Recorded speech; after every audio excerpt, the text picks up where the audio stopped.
Sidi Béténé, cofondatrice de Pâtisserie du Coin. Sidi Mamadou Diane, cofondateur Pâtisserie du Coin. On est mariés. Ouais. 2 enfants. J'ai 35 ans. 33 ans, j'allais dire 32. Je viens d'avoir 33 ans, avant-hier. Alors, on est dans la pâtisserie. Pour expliquer un petit peu le parcours de base, moi, de mon côté, j'ai fait des études de commerce. Puis je me suis réorientée dans la crèche. J'ai passé un CAP petite enfance pour travailler en crèche avec les enfants. Par la suite, j'avais pas mal de temps. Je travaillais en crèche, j'avais pas mal de temps, et c'est à ce moment-là que je me suis vraiment lancée dans la pâtisserie. J'ai toujours aimé la pâtisserie, toujours été la pâtissière de la maison. J'ai commencé à prendre les pâtisseries que j'aime, les classiques comme le fraisier, le trianon, l'opéra, on connaît. Petit à petit, c'est que j'ai eu de la famille qui m'a demandé de faire des gâteaux. Ça, c'était en quelle année? C'était en 2011. J'ai commencé à présenter mes gâteaux sur Facebook. Je me rappelle, j'avais créé un Facebook qui s'appelait pâtissière fait maison, quelque chose comme ça. Je me rappelle même plus. C'était pas Pâtisserie du Coin au départ. À ce moment-là, j'ai eu pas mal de gens qui n'étaient pas forcément dans mon entourage, qui me contactaient pour que je leur fasse des gâteaux pour leur anniversaire. Et on va dire la success story, elle a commencé là. Elle a commencé là en 2011. En 2011. À cette époque-là, quand je faisais les gâteaux, lui, il était déjà là en train de me couper les fruits et tout ça quand il rentrait du travail et tout. Exploité. Non, écoute, il y a pas le choix, hein, ça commence comme ça. Mais c'est vrai qu'à ce moment-là, lui comme moi, on imaginait jamais vraiment ouvrir des points de vente, ouvrir une pâtisserie. Nous, c'était à côté. Moi, j'avais mon travail à la crèche, lui, il travaillait dans la livraison, et voilà, c'était ça notre vie, quoi. Et à l'époque, on a commencé, on habitait, je me rappelle, sur Bussy-Saint-Georges. On a ouvert en 2017 le premier point de vente. Tout simplement, on a eu une opportunité. Pourtant, on n'a pas du tout, on va dire, l'âme entrepreneur, comme les gens, ils aiment bien dire. Pas du tout. Nous, tant qu'on avait notre CDI tranquillement et notre vie de famille, voilà, c'est tout ce qu'on voulait. On a eu une opportunité par la mairie de notre ville, Noisy-le-Grand, qui nous a fait une proposition parce qu'ils ont vu qu'il y avait pas mal, on avait pas mal de commandes de gâteaux, pas mal de gens qui commençaient à nous connaître. Bon, ça fait déjà 5 ans quand même. Et 6 ans même. Donc voilà, donc ça a commencé là, on a fait le projet d'ouverture. Moi, j'étais pas trop partante au départ, mais c'est vrai que lui m'a beaucoup poussé. Il disait non, vas-y, il faut qu'on fasse et tout, pourquoi pas. Pour éviter les regrets. Ouais, voilà. Parce que je savais que si on ne tentait pas, c'est peut-être quelque chose qu'on allait regretter quelques années après. Quand d'autres ils allaient faire, on allait dire mais nous on était là depuis, on aurait pu, tu vois. On aurait pu. Et sachant qu'on n'avait pas non plus des postes ou des boulots où franchement on s'y retrouvait vraiment. On s'est dit, ça coûte rien. Ça marche, on y va, ça ne marche pas, on retourne au charbon. C'est tout. Non, moi j'aimais bien. C'est comme ça qu'on est allé. Ouais, t'aimais, mais t'étais pas non plus, t'étais pas genre titulaire, t'étais pas, voilà, tu vois, on n'était pas installé dans nos tafs, quoi. Ouais, on n'était pas installé. Donc, finalement, on s'est dit, c'est pas grave, on y va. Pour pas avoir de regrets, au moins. Pour pas avoir le sentiment, quand d'autres, ils ont fait des choses et tout, alors que nous, on était là même avant. On s'est dit, on y va, on essaye. Si demain ça marche pas, on retourne travailler. C'est comme ça qu'on est rentré dans l'entrepreneuriat. Aujourd'hui, on en a 3. On a le premier qui est à Fontenay-sous-Bois, qui est aujourd'hui le tout premier point de vente, qui est notre laboratoire. Auparavant, il y avait aussi un salon de thé, mais on a fermé le côté salon de thé. On fait uniquement de la vente à emporter là-bas. Et le second point de vente, c'est au centre commercial au Paris Nord. C'est sous forme de kiosque. Donc du coup, là-bas, on a que de la vente à emporter. Il n'y a pas de production.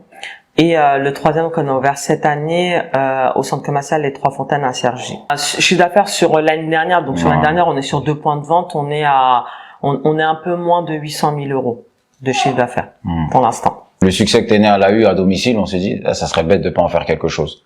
Les gens, ils se retrouvaient dans les recettes, ils appréciaient, ils revenaient, ça veut dire on fidélisait nous. Franchement, on avait acheté, je sais pas, on avait 3 frigos à la maison pour honorer les commandes, dis-toi. J'ai dit non là c'est trop, faut faire quelque chose. Donc c'est comme ça on est rentré, on a testé. Comme toute société, les débuts sont toujours difficiles. Donc moi j'étais là mais pas là en même temps, ça veut dire que je travaillais encore la nuit. Et Téné elle gérait la boutique. Quand je pouvais lui donner le coup de main, je lui donnais. Et on a entre guillemets les premières années, on a vécu que sur mon salaire, on se payait pas via la société. Donc c'est comme ça qu'on a commencé pour essayer d'être solide le plus vite possible quoi. Ouais, pendant 3 ans je crois à peu près. Ouais quand même. Hein. Ouais. Pendant 3 ans, on vivait avec 1 300 euros. On avait un enfant. À peu près, environ. Ouais, environ. Mais ça allait, hein. Ça allait. Ouais, ça allait. C'était pas là, non. Ouais, c'est vrai qu'aujourd'hui, je pense que ça va être difficile aujourd'hui vu comment tout est cher et tout. Mais ouais, en ce temps-là, pourtant, on était quoi en 2017, 2010 jusqu'à 2019. Franchement, voilà, Après, on va dire, c'est les sacrifices de l'entrepreneuriat, quoi. Mais après derrière, ouais, on a eu même avant ça, avant d'ouvrir déjà en fait, il y en a une On va dire la toute première époque. épreuve enfin, quand on a ouvert le premier point de vente. Normalement, on devait ouvrir sur Noisy-le-Grand, dans notre ville. On avait eu, on a eu des locaux. On a signé le bail. Le jour de la remise des clés, on a le proprio qui veut plus nous remettre les clés et qui tout simplement veut tout annuler. On devait ouvrir dans un peu moins d'un mois. Donc moi, forcément, hein, tu te retrouves totalement effondré. Tu dis tes locaux que tu as depuis le début. Voilà, t'as trimé pour les avoir. La mairie de ta ville, ils t'ont aidé. Et au final, ces propriétaires-là, ils décident de plus te les donner. Pourquoi ? Jusqu'à aujourd'hui, on ne sait pas. On saura jamais. Et je pense qu'on ne saura jamais. Et franchement, ouais, j'étais complètement effondré. Franchement, heureusement, Mad, il était là à ce moment-là. Franchement, il m'a aidé, il m'a énormément aidé à me relever. On va dire tout de suite. Et tout de suite, dès le lendemain, on s'est mis à chercher des nouveaux locaux. On a dit non, c'est pas possible. En fait, on avait tout. En fait, on avait tout. Déjà, on avait galéré pour avoir le prêt à la banque. On a réussi à avoir le prêt à la banque. Voilà, on a monté le dossier. On avait, ouvert l'entreprise. Tout était fait. Et dernière ligne droite et paf, jour de remise des clés, on ne les remet pas. Donc ça, j'avoue, c'était chaud. Franchement, c'était chaud. C'était une épreuve de ouf. Finalement, c'était un mal pour un bien parce que une semaine après, ouais, on a trouvé. Une semaine après, on a trouvé les locaux à Fontenay. Franchement, moins cher. On avait peut-être à peu près environ 350 € moins cher dans le loyer et beaucoup plus grand, beaucoup plus grand. Là, on a eu des locaux sur Fontenay au départ parce que là maintenant on a beaucoup plus grand, on a agrandi encore. Mais au départ, on avait 120 mètres carrés. Alors que sur Noisy, les locaux étaient beaucoup plus chers et on était sur environ 60 mètres carrés, donc moitié moins. Ouais, moitié moins. Rien à voir. Rien à voir.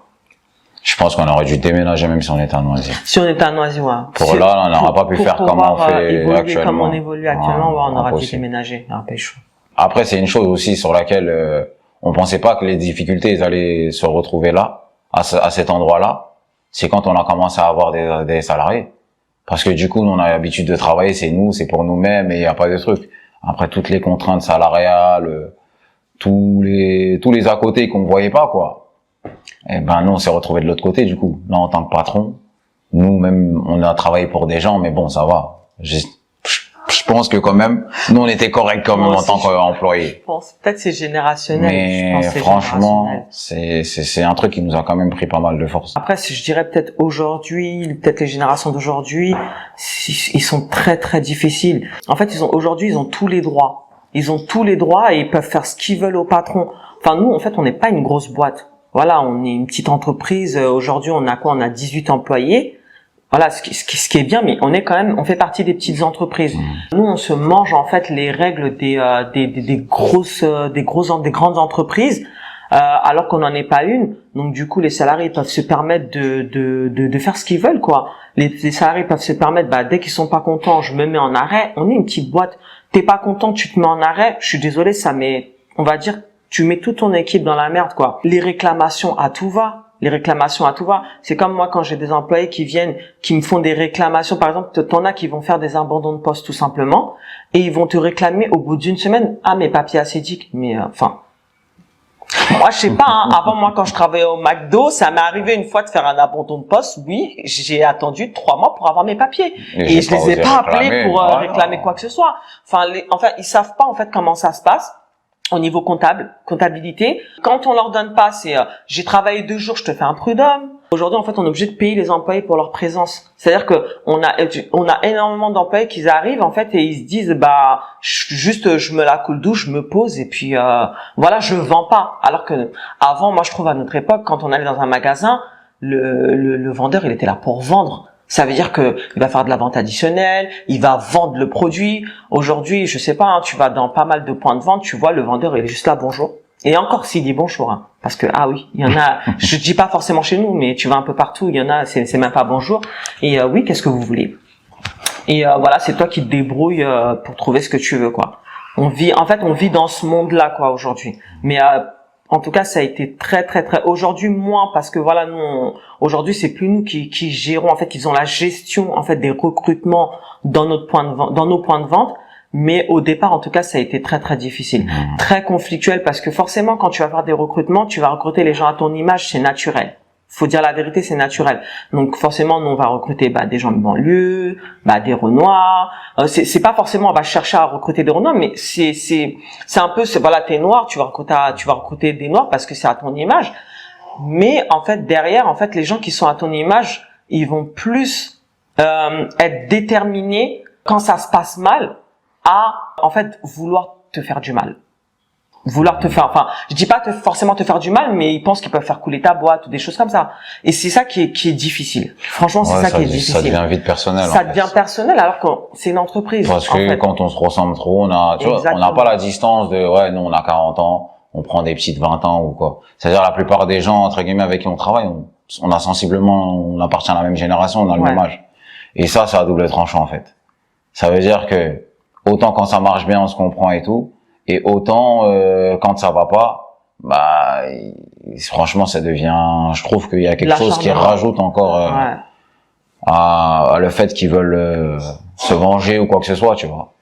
Ça c'est vrai que c'est le truc où nous on pensait même pas à ça. Comme je t'ai dit, on est rentré, on est arrivé, les gens on savait même pas qu'on allait avoir des employés et tout.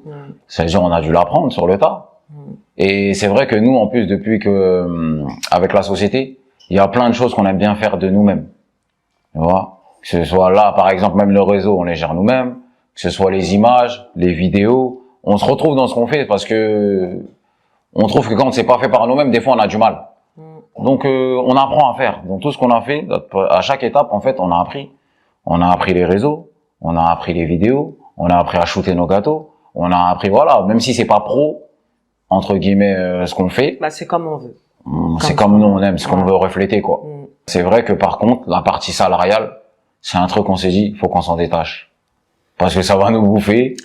Et quand ça devient juste personnel, ça peut que être compliqué pour nous. Donc on s'en est détaché. Maintenant, on va dire entre guillemets, il y a des pare-feux. Il y a des gens qui vont, c'est eux qui gèrent les salariés, qui eux derrière, après c'est eux qui reviennent vers nous. Mais ça veut dire qu'on a mis une distance entre nous et nos salariés. Nos premiers salariés, on était comme ça. On allait manger au resto, on faisait des trucs, quand on était content, on disait allez, c'est ton anniversaire et tout ça. On a vite arrêté. Parce que c'était que contre nous à la fin. Tu vois, quand ça se passait bien, c'était beau, mais à la fin, c'était tout le temps, ça finissait tout le temps moche. Et c'est ça qui est triste, en fait. Donc, dès qu'on a vu ça, on a dit, on n'a pas le choix. Donc, du coup, on est obligé de prendre plus de distance. Il y a que comme ça qu'on nous, on se protège, entre guillemets. Surtout, elle, Téné, ça l'a impacté parce que quand c'est trop personnel, en fait, sa sensibilité, elle supporte pas. Ça veut dire que ça devenait pénible, elle autant en truc, et même pour moi de la voir dans cet état-là, je disais c'est trop. Voilà. Ça veut dire que c'est notre énergie, elle doit pas aller jusqu'à là-bas, quoi. On doit pas perdre notre énergie juste sur des histoires comme ça. Donc du coup, j'ai dit non, c'est pas possible. Moi, j'ai essayé de me mettre peut-être plus en avant à un moment, gérer plus cette partie-là, et même après il y a des limites où on s'est dit non. Nous, ce qu'on va faire, on va se mettre en recul maintenant, et on va mettre quelqu'un entre nous. Ça veut dire qu'on va mettre une responsable, c'est elle qui va gérer les recrutements, c'est elle qui va, même quand ça sera fini, c'est elle qui va gérer la fin, et c'est elle qui va nous faire, entre guillemets, remonter les informations. Et que nous, même personnellement, les employés, on les connaît, à la rigueur, même nous, par exemple, là, il y a des gens qui travaillent sur un point de vente, je les ai jamais vus encore. Parce que c'est nouveau, c'est RG, tu vois, on les connaît pas encore. C'est-à-dire qu'on a mis vraiment du recul. Quand on passe, voilà, mais on s'implique pas dans la vie personnellement de nos salariés. Erreur qu'on faisait au début. Oui. Ça veut dire que quand quelqu'un est venu, un salarié même en difficulté, on se sentait obligé de s'impliquer. S'il avait des soucis, y a pas de problème, vas-y, viens, on va essayer de voir comment on peut faire et tout ça. Ça, c'est même pas que on n'est plus comme ça, c'est que pour nous protéger, déjà on le fait plus. C'est pour se protéger soi-même, en fait.